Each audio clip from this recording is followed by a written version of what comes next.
Hello and welcome to the third discussion on cryptocurrencies in the Cayman Islands. We've reviewed many dozens of white papers for our clients and we have a clear view of the matters we'd typically like to see included. The purpose of this video is to summarize the top 5 matters that we'd like to see covered in your white paper. We will of course advise on some of the more legalistic elements, notices, risk factors and disclosures, etc. But there are some core elements that should be present from the start. Number 5, summary of the problems, solutions and product description. Whilst the term white paper is typically synonymous with validating a technical solution in a STO context, they have morphed into a hybrid offering document. Accordingly, we think the best place to start is to clearly set out what the perceived problems and obstacle is, how the proposed product or platform will solve that problem, and how it will operate. Without this, it's difficult to understand why the tokens would be purchased or what they would be used for. Number 4, stating facts, not opinions. The white paper is, in essence, a sales document. Whilst it is therefore tempting to say how great you think the product or platform is or how big it could become, you should steer clear of presenting matters of opinion as facts. All statements of fact should also be backed up by independent sources of reference. Matters of opinion should be clearly presented as such by using phrases such as, in our view, we aim to, etc. Number 3, description of the purchase procedure.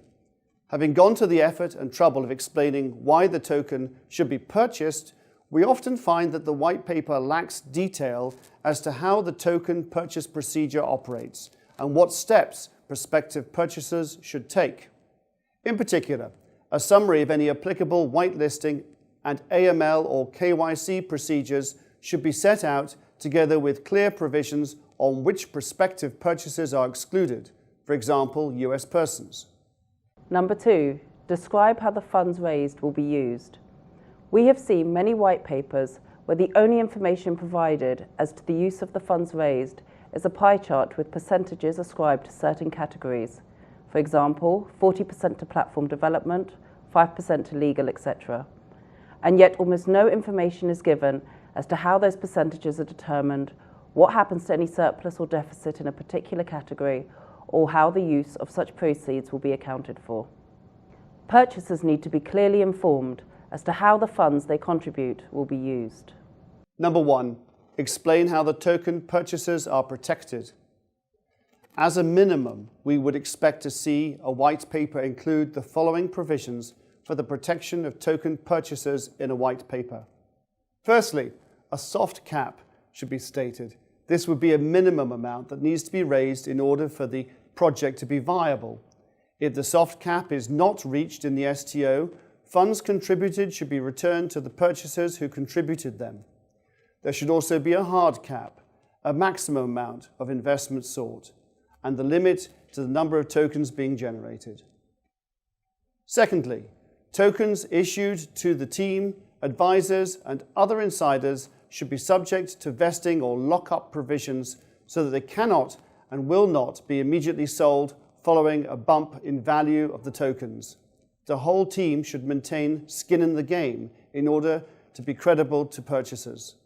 Thirdly, there should be clear procedures which prohibit the team, advisors, etc. from selling their tokens as a reaction to insider information. This can be achieved by having the team and advisors agree that any sale of tokens require at least, say, 1 month's notice. That way it prevents a knee-jerk sale of the tokens following some negative news. Finally, the best way to protect purchasers is to ensure that they are presented with all the salient facts and risks associated with the offering.